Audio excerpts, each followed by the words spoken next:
말씀입니다. 사도행전 4장 10절서부터 14절까지의 말씀을 본문으로 오늘 읽고요. 설교의 제목은 오직 예수 다른 이름은 없네 라는 제목으로 말씀을 전할 겁니다. 찬양 제목이기도 합니다. 이따가 그래서 기도하다가 우리가 또 부를 찬양 제목이기도 해요. 오직 예수 다른 이름은 없네입니다. 사도행전 4장 10절서부터 14절까지의 말씀을 다 찾으신 것 같은데요. 우리 한 목소리로 공독하겠습니다. 너희와 모든 이스라엘 백성들은 알라. 너희가 십자가에 못 박고 하나님이 죽은 자 가운데서 살리신 나사렛 예수 그리스도의 이름으로 이 사람이 건강하게 되어 너희 앞에 섰느니라. 이 예수는 너희 건축자들의 버린 돌로서 진 모퉁이의 머릿돌이 되었느니라.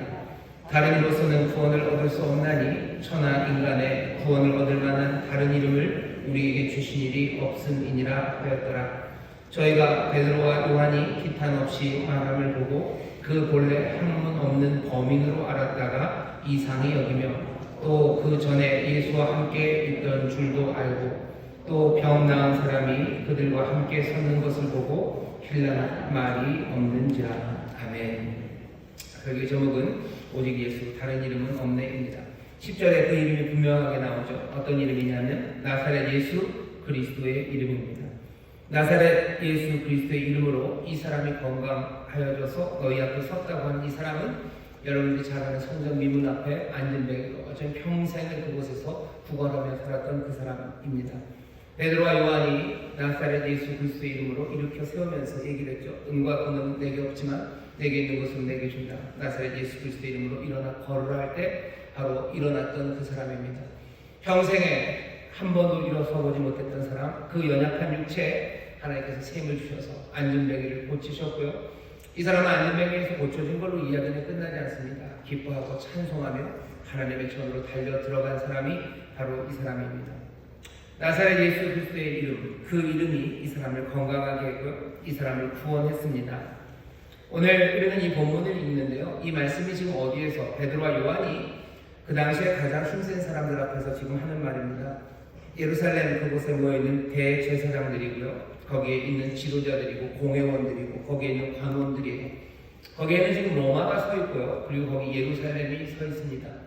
소위 말하는 사람들을 구원할 수 있다는 그 구원의 능력을 나눠줄 수 있는 사람들, 그리고 구원은 자기들이 갖고 있는 내 소유물, 내가 전유하고 있다고 아주 전담해서 갖고 있다고 생각하는 그 사람들이에요. 로마가 구원할 거예요. 예루살렘이 구원할 거예요. 자기들이 그렇게 생각하는 사람들, 그 사람들 앞에서 지금 베드로가 하는 말입니다. 니네들은 아니다죠. 로마 니네들 아니고 예루살렘 너네들 아니고 로마의 황제 아니고 대제사장들 아니고 너희 관원들 아니고 너희가 사람들에게 구원을 줄 수 있다고 생각하는 너희들 아니고 나사렛 예수 그리스도의 이름이 구원한다고, 그리고 그 이름 외에는 다른 구원받을 만한 이름을 주신 일이 없다고 지금 선포하고 있습니다. 오늘 이 말씀을 우리도 같이 듣고 있습니다. 우리 앞에도 로마가 있고요. 우리 앞에도 예루살렘이 있습니다. 구원하겠다는 사람들, 구원의 능력이 자기에게 있다는 사람들이 우리 앞에도 있고요. 우리도 하나님의 구원을 또한 바라며 연약한 모습으로 여기에 서 있습니다. 오늘 사도행전 4장 오늘 이 말씀을 보면서요. 도대체 오직 예수 다른 이름은 없다는 우리의 고백이죠. 예수 믿는 사람들은 다 그렇게 고백해요. 우리가 예수를 믿는다고 고백해요. 예수님이 내 구주라고 고백해요. 예수님이 내 구주라고만 고백하지 않습니다. 예수님만이 내 구주라고 고백을 해요. 다른 신을 섬기지 않는다고 얘기해요. 다른 것에 내가 정하지 않는다고 얘기해요. 오직 주님만이 내 소망이시고 내 기쁨이시고 내 생명이시고 주님만이 내 길이시고 주님만이 내 모든 것이라고 고백하는 것이 우리의 고백입니다. 오늘 우리가 마음에 품고 있는 고백이 지금 여기서 울려 퍼지고 있습니다. 도대체 그 고백이 정말로 참인지, 우리는 무슨 근거로 그런 고백을 하는지, 그리고 그런 고백이 우리의 삶에서 어떤 영향 아니면 어떤 변화를 만들어낼지 우리가 다시 한번 보면서요. 우리의 믿음을 돌아보고 또 우리의 믿음이 우리의 삶을 어떻게 바꿔낼지 오늘 이 가장 중요한 고백, 오직 예수 다른 이름은 없다는, 주님만이 내 구원자가 되시고 주님만이 내가 따를 주님이 되신다는 우리의 고백을 다시 한번 돌아보려고 합니다. 다른 이름은 없어요. 뭘 위한 이름입니까? 세상에 이름이 없습니다. 이름이 많죠. 하지만 구원을 위한 이름은 이 이름밖에 없다고 되어 있습니다. 오늘 말씀이 그렇게 되어 있죠. 12절입니다. 다른 이로서는 구원을 얻을 수 없어요. 예수라는 그 이름은 구원이기 때문에 오직 한 이름이 되는 겁니다. 구원이 도대체 뭘까? 옛날에 아주 먼 옛날에 어떤 사람이 뭐 그런 이야기를 하는 걸 들었어요. 예수 믿는 사람이 쪼잔하다고 무슨 구원을 받냐고 10원도 아니고 웃으셔야 됩니다. 아주 옛날이겠죠. 구원 얘기를 많이 해요. 여러분 구원이 뭐 10원 말고 구원이라고 생각하지 않으시겠죠. 우리 성도들은 구원이 뭔지 다 아십니다. 하지만 다시 한 번만 좀 더 구원에 대해서 이야기하면 여기 지금 사도행전에요. 구원이라는 말을 소테리아라는 말을 쓰고 있는데요. 소테리아라는 말의 동사는 소조입니다. 거기 구원한다는 말로 번역을 해놔요. 하지만 구원한다라는 그 동사가 쓰여진 것들을 보면 그냥 보통은 두 가지입니다. 하나는 여기 육적인 치료예요. 구원한다, 소조라는 얘기는요. 뭐예요? 육적인 치료를 말합니다. 우리가 이걸 보면 바로 앞에 보면요. 구절에 이렇게 돼 있어요. 만일 병인에게 행한 착한 일에 대하여 병든 사람에게 행한 착한 일에 대하여 이 사람이 어떻게 구원을 얻었느냐고 오늘 우리에게 질문하면 병든 사람을 소조하는 거예요. 병든 사람을 구원한다는 얘기는 다른 거 아닙니다. 병든 사람에게 행하는 착한 일은 다른 일 아니죠. 병든 사람을 고치는 거예요. 치료하는 겁니다. 구원한다는 거 밑바탕에는요. 당연히 병든 사람을 고친다는 의미가 있어요. 구원한다, 소테리아라는 말 말고 다른 방식으로 구원을 말하는 게 많죠. 건져낸다는 뜻도 있고요. 또 뭐 자유케 한다는 뜻도 있어요. 하지만 적어도 오늘 여기에서 구원은 소테리아, 육적인 치료에 관한 이야기입니다. 일어나서 걷게 되죠. 병자였던 안진뱅이가 이제는 그 상태에서 육체적인 치유를 받습니다. 그걸 뭐라고요? 구원받았다고 그래요. 조영규 목사님이 삼박자 구원 이런 얘기 하시죠. 삼중 축복 얘기하실 때 영혼이 잘 된 같이 범사가 잘 되고 그리고 육체의 강건함을 얘기하셔요. 사람들이 무슨 병 낫는 게 구원이냐 얘기하는데 그건 사람들이 조금 오해한 것 같아요. 그냥 구원이라는 소테리아는 말 안 해요. 육체적인 치료의 의미가 그냥 담겨져 있습니다. 당연히 하나님께서 우리에게 나사렛 예수 그리스도 이름을 우리의 구원을 위하여 주셨다면 우리의 치료, 이 병든 육신의 치료가 거기 분명히 담아있어요. 병든 삶들 그리고 망가진 삶이 그건 단지 무슨 이 손끝, 발끝, 뼈가 부러진 것만은 아니에요. 어쩌면 내 마음의 생각까지도 육체겠죠. 내 마음의 생각들, 내 마음의 슬픔까지도 몽땅 다 하나님이 구원하셔요. 그리스도 예수가 구원하셔요. 우리의 병든 몸, 병든 마음들을 주님이 치료하시는 줄 믿습니다. 우리는 그걸 믿는 사람들입니다. 주님이 치료하셔요. 육적인 치료를 하시죠. 주님은 구원하십니다. 구원을 위하여 그 이름을 주셨어요. 구원이라는 소테리아에는 육적인 치유에 관한 것만 있는 건 아닙니다. 당연히 영적인 구원을 얘기해요. 예수님이 이 땅에 오실 때 마태복음 1장에 보면 예수라는 이름을 지어줄 거라고 얘기했어요. 아들을 낳을 거다. 이름은 예수라고 해라. 왜냐하면 이는 그가 자기 백성을 그들의 죄에서 구원할 거다. 죄에서 구원할 거다라고 얘기를 해요. 그건 육체적인 치료가 아닙니다. 뭔가 죄가 가져다주는 죽음 거기에서 그 영혼을 어쩌면 그 존재 전체를 건져내시는 거예요. 구원하신다. 구원이라는 것은 그런 육체적인 치유와 그리고 또 영적인 구원을 다 포함한 겁니다. 오늘 여기 11절을 우리 다시 읽어보셔요. 다른 이로서는 구원을 얻을 수 없을 겁니다. 다른 이름으로는 우리의 육체, 우리의 이 몸뿐만 아니라 마음을 포함한 이 만져지는 이것들을 치료하는 것 다른 이름으로 되지 않아요. 나를 죄에서 구원하고 내 영을 살리는 것 그거 다른 이름으로 되지 않아요. 다른 이로 되지 않아요. 누가? 오직 나사렛 예수 그리스도의 이름, 오직 나사렛 예수 그리스도 그분이 우리에게 구원을 가져다 주시는 줄 믿습니다. 증거가 있습니까? 예, 증거가 있습니다. 당장 여기 그 미문에 앉았던 안진뱅이가 일어나서 치료되었죠.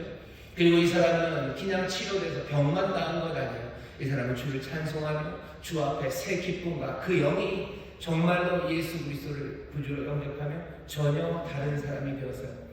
그러니 우리는 이 증거, 그렇죠? 담대하게 전하고 있는 베드로와 요한, 그리고 이 병이 나와서 거기 서 있는 그 사람을 통해서 예수님이 구원하시는구나. 나사렛 예수의 이름이 구원했다는 걸 확인합니다. 사도행전 3장부터 쭉 이어지는 얘기예요. 다른 걸로 하는 거 아무것도 없죠. 나사렛 예수 그리스도의 이름으로 일어나 걸으라는 그 말에 이 사람은 정말로 치료받고 영이 삶이 구원을 얻었어요. 이 증거 앞에 달리 말할 게 없습니다. 그러니 이 사건으로 연역되는 추론되는 문장은 이거예요. 나사렛 예수 그리스도가 구원하신다. 그런데 베드로가 하는 말은요. 나사렛 예수 그리스도가 구원하신다가 아닙니다. 나사렛 예수 그리스도 그 이름만이 구원하신다. 그러니까 다른 모든 것들은 아니라고 지금 얘기를 하고 있어요. 아니 왜 그렇게 얘기합니까? 지금 왜 다른 사람 안에는 구원이 없다고 그렇게 단정적으로 말합니까? 예수님이 육적으로 치료하신 거 맞아요. 이 사람이 뭐 영적으로 구원받았다 그렇게 칩시다. 그럼 할 수 있는 말은 뭐예요? 그냥 예수님이 구원하신다라고 하면 돼요. 나사렛 예수 그리스도의 이름에는 구원하는 능력이 있다라고 얘기하면 돼요. 육적인 치료를 하고 영적인 구원, 죄에서 우리를 건져내신다라고만 얘기하면 돼요.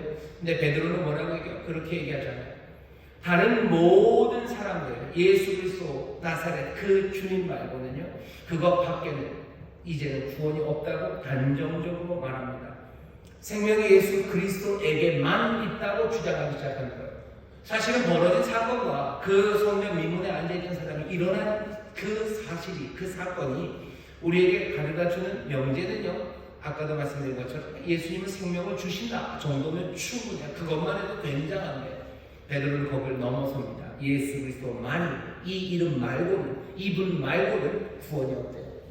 치료가 없대요. 생명이 없답니다. 치료한다는 건 결국은 생명을 채우는 거죠. 생명이 온전해지는 게 치료입니다. 구원도 마찬가지예요. 정말로 제대로 생명을 가지는 게 구원이라면 여기 베드로가 하는 말은 이런 얘기죠. 오직 예수 그리스도 안에만 생명이 있어요. 다른 데는 없어요. 라고 굉장히 도발적인 이야기를 지금 하는 겁니다. 우리도 사실은 이 믿음을 갖고 있어요. 그냥 예수님이 나를 고쳐주신다, 예수님이 나에게 생명을 주신다라고 우리는 믿지 않아요. 예수 그리스도만이 우리에게 생명을 주시고 예수 그리스도만이 길이고 예수 그리스도만이 우리에게 구원을 주신다고 우리는 그렇게 고백합니다. 아니 그렇게 고백해야만 합니다. 도대체 근거가 뭡니까? 왜 베드로는 이렇게 얘기합니까? 베드로가 왜 이렇게 얘기하는지 우리는 사도행전을 앞에서부터 쭉 읽어오면 알 수가 있습니다. 베드로가 생각했을 때 베드로의 생각만은 아니죠. 성경이 우리에게 가르쳐주는 복음의 핵심, 정말로 중요한 사건은 부활입니다. 사도행전 1장에 보면 1장에서 베드로가 그렇게 얘기해요. 이제 가룟에서가 죽었죠. 그러니 누구를 하나 더 뽑자고 하면서 누구를 뽑는 그 사람이 해야 될 일은 예수께서 부활하심을 증언할 사람이라고 얘기해요. 사도가 돼서 해야 될 일은 예수 그리스도께서 부활하셨음을 증언할 사람이에요. 예수의 부활을 증언할 사람이라고 얘기합니다. 2장에 오면 베드로가 또 설교를 합니다. 그 유명한 오순절 설교예요. 예루살렘에서 그 사람들을 술 취했다고 얘기해도 뭐 그런 사건들, 방언으로 나가서 하나님의 위대한 일을 그 다락방에 있던 사람들이 말하기 시작했을 때 사람들이 이게 뭔가 싶었어요. 그때 베드로가 앞에 나가서 긴 설교를, 어쩌면 아주 뭐 이건 사람이 할 수 있는 말일까 싶을 만큼 명확하고 또 분명하고 그리고 또 놀라운 능력의 설교를 합니다. 그때도 얘기를 해요. 그때도 전한 일은 이런 겁니다. 그는 사망에 매일 수 없는 분이에요. 사망에 매여 있을 수 없는 분, 예수님 나사렛 너희가 죽인 바로 그 그리스도는 사망에 매여 있을 수 없는 분이다. 그래서 부활하셨다고, 그래서 하나님의 아들이 되셨다고 그 예루살렘에서 오순절에 놀라운 설교를 합니다. 하이라이트 핵심은 뭐예요? 하나님이 그를 죽은 자 가운데서 일으키셨어요. 사망에 매여 있을 수 없는 분이에요. 오늘 우리가 읽은 이 4장이 일어난 그 솔로몬 행각에서의 설교, 그 미문에서 안전병을 일으켜 세우고요. 사람들이 모입니다. 그때 베드로가 설교해요. 그때 사람들에게 똑같은 거의 비슷한 설교를 합니다. 뭐냐면 너희가 생명의 주를 죽였다. 사실 말도 안 되는 모순이죠. 생명의 주를 너희가 죽였어요. 생명의 주를 너희가 죽였다. 하지만 하나님이 죽은 자 가운데서 살리셨다. 그리고 우리가 이 일의 증인이라고 그 설교에서 선포합니다. 베드로는 계속해서 부활을 얘기해요. 예수님 나사렛 예수, 너희가 죽인 바로 그 사람, 너희가 죽인 바로 그분이 이제는 부활의 주, 생명의 주가 되셨는데 어떻게 하셨어요? 사망의 권세를 깨뜨리고 일어서셨어요. 오늘 우리가 읽은 본문에는 그렇게 나옵니다. 4장 10절에 보면 너희가 십자가에 못 박고 하나님이 죽은 자 가운데 살리신 나사렛 예수 그리스도의 의미예요. 나사렛 예수 그리스도는 어떤 분이에요? 하나님이 살리신 분이에요. 죽었으나 다시 사신 예수 그리스도, 그것이 베드로가 생각하는 복음의 핵심입니다. 베드로만 그런 건 아닙니다. 여러분들이 잘 아는 바울도 로마서 1장에 보면 예수 그리스도의 종된 바울은 사도로 부르심을 받아 하나님의 복음을 위하여 특정함을 받았다고 1장 1절에 얘기해요. 그 복음은 다른 거 아닙니다. 다윗의 혈통으로 육신으로 나셨고요. 그 다음에는 성결의 영으로 죽은 자 가운데서 부활하신 하나님의 아들이요. 복음은 그냥 그 얘기입니다. 다윗의 혈통에 나셨어요. 그리고 죽음에서 부활하신 주님이요. 그게 하나님의 복음이라고 바울은 생각해요. 복음의 가장 핵심에는 그래서 부활이 있습니다. 이 이야기가 왜 중요합니까? 죽고 다시 사신 예수 그리스도, 죽음의 권세를 깨뜨리신 생명의 주. 이 세상에서요, 누구도 죽음을 깨뜨리고 부활한 참 생명은 없습니다. 우리가 치료와 그리고 구원이 우리 가운데 온다고 얘기해요. 결국 치료하고 구원한다는 건 우리가 생명을 주신다는 거예요. 참된 생명을 우리가 얻기를 원하는데요. 누가 참 생명을 주실 수 있습니까? 정말로 참 생명을 가지신 분만이 주실 수 있어요. 사람들은 다 생명을 가진 거 아닙니까? 아닙니다. 참 생명은 뭘 이겨야 돼요? 죽음을 이겨야 돼요. 여러분, 죽음과 생명이 있습니다. 그럼 어떻게 해야 돼요? 이게 참 생명이라면 죽어야 됩니까? 아니죠. 이게 생명이라면 죽음도 삼키고 이겨야 되는 거죠. 이건 무슨 비슷해요? 모든 것을 뚫을 수 있는 창과 그리고 모든 것을 막을 수 있는 방패가 만났어요. 그럼 이게 둘이 부딪히면 어떻게 될 것 같습니까? 죽음은 모든 생명을 다 소멸시키는 거예요. 그냥 다 지워버리는 게 죽음이죠. 하지만 정말로 참된 생명이라면 죽음에 지워지면 안 됩니다. 참 생명을 가지신 이가 이 땅에 누가 있냐는 거예요. 누가 죽음의 권세를 깨뜨리고 누가 죽었다가 부활했냐는 거예요. 아무도 그 생명을 가진 사람이 없어요. 세상에 빛이 있고 어둠이 있습니다. 이것도 마찬가지예요. 어둠은 빛을 부정해요. 그리고 또 빛은 어둠을 부정합니다. 하지만 정말로 참 빛이라면 어떻게 되겠어요? 이 어둠을 이기겠죠. 참 생명이라면 죽음을 이겨야 합니다. 하지만 이 땅에 어느 누구도 죽음을 이긴 생명 그렇게 주장하는 사람이 없습니다. 적어도 주장이라도 해야 그게 참인지 거짓인지 알죠. 하지만 누구도 주장하지 못해요. 심지어 다른 종교들도 그렇게 얘기하지 않습니다. 죽음을 이겼다고 얘기하잖아요. 죽음, 사망 것에 깨뜨렸다고 얘기하잖아요. 뭐라고 얘기하면 죽음을 부정하는 거죠. 죽음이라는 건 없어요. 죽음이라는 건 그냥 그건 공이에요. 그건 허한 거예요. 그냥 우리가 그것들을 깨달으면, 그죠? 닐바나, 그냥 우리가 열반하게 될 거예요. 우리가 각하는 거예요. 죽음은 허상이라고 얘기해요. 하지만 우리는 그렇게 얘기합니다. 사망의 권세가 있어요. 그 사망의 권세를 깨뜨리는 생명의 능력, 우리는 그걸 말합니다. 어느 누가 죽음을 이긴 참 생명을 아무도 주장하는 사람이 없어요. 세상에 그렇게 말하는 사람 없습니다. 적어도 주장이라도 해야 그것이 참인지 거짓인지 확인할 텐데 오직 한 분만이 사망 권세를 깨뜨리고 내가 부활했다고 일어서십니다. 사람들은 거기에 대해서 의심하고 정말일까? 예, 정말일까? 의심하려면 누가 주장이라도 해야 돼요. 하지만 아무도 주장하지 못합니다. 오직 예수 그리스도 나사렛 예수 그리스도 하나님의 아들 우리 주님만 죽음 이겼다고 주장하며 나오셔요. 우리는 그것들을 확인합니까? 예, 확인할 수 있는 방법은 아마 확인은 쉽지는 않을 겁니다만 이렇게 확인되죠. 오늘 여기 예루살렘에 있는 이 사람들이 조금씩 확인합니다. 어떻게 해요? 여기 베드로와 요한이 기탄 없이 말해요. 이 사람의 삶이 변한 걸 알아요. 이 사람들의 삶이 죽음이 가져다주는 그 공포, 두려움, 염려, 거기에 짓눌려야 되는 사람이에요. 죽음과는 상관없는 것 같은 활기입니다. 베드로와 요한이 어떤 사람인 줄 알아요. 심지어 누구와? 예수와 전에 함께 있었던 것들을 알아요. 예수와 함께 있었을 때 어떻게 됐냐? 비리비리하고 도망가고 아무것도 아니고 그냥 기죽어 살았고 그래서 그날 밤 그냥 야음을 불타서 도망갔던 제자들이에요. 그 대제사장의 뜰에서 어린 시비 하나가 어린 여자 계집 중 하나가 뭐라고 했어요? 도망갔던 사람임을 알아요. 근데 지금 이 예루살렘의 모든 대제사장들과 계집 종도 아니에요. 대제사장들과 그리고 로마의 관원들과 온 공회원들 앞에서 지금 기탄 없이 말합니다. 적어도 이 사람들에게는 뭐예요? 그 죽음을 이긴 생명, 참 생명이라는 게 뭔지 조금은 보여요. 확실하게 증거됩니까? 아니요, 아직은 아닙니다. 그래도 여기 죽음이 이기신 생명을 주장하는 이 주장에 대해서 어느 정도는 증거가 될 만큼 나옵니다. 게다가 누가 서 있어요? 여기 나사렛 예수 그리스도의 이름으로 치료받아서 구원받은 그 병자가 여기 서 있어요. 증거가 거기 서 있습니다. 이것으로 몽땅 다 확인됩니까? 아닙니다. 몽땅 다는 아닙니다. 하지만 조금만 더 기다려보려죠. 그날 부활하신 주님께서 이 땅에 영광으로 오실 때 모든 육체가 그것을 보겠다고 얘기하셔요. 아직 완성된 건 아닙니다. 하지만 여러분 알아보셔야 돼요. 누구도 이렇게 주장한 사람 없어요. 아무도 죽음이겠다고 말하는 사람 없어요. 내가 참 생명을 가졌다고 말하는 사람이 없어요. 그런데 오직 주님만